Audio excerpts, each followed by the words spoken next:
రారా.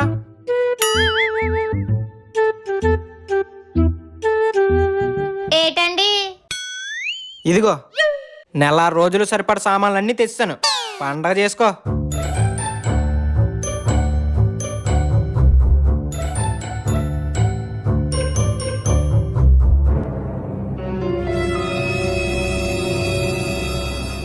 అయ్య బాబు, ఇదేటండి ఎంత విచిత్రంగా ఉంది, నేను ఎప్పుడు చూడలేదు.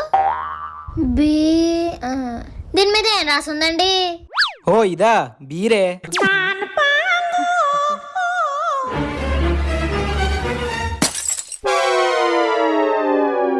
ఓసే పెంటమ్మా, నన్నెందుకు కొట్టావే? నార్మల్ గుద్దానంటే గోదాట్లో పడతా యాదవా. పెళ్లి చూపుల రోజు నేను అమ్మాయికుని నాకు ఎలాంటి చెడు అలవాట్లు లేవని నాతో అబద్ధం చెప్పి ఇప్పుడు ఈ బీర్ తాగుదామని తెచ్చుకుంటావా?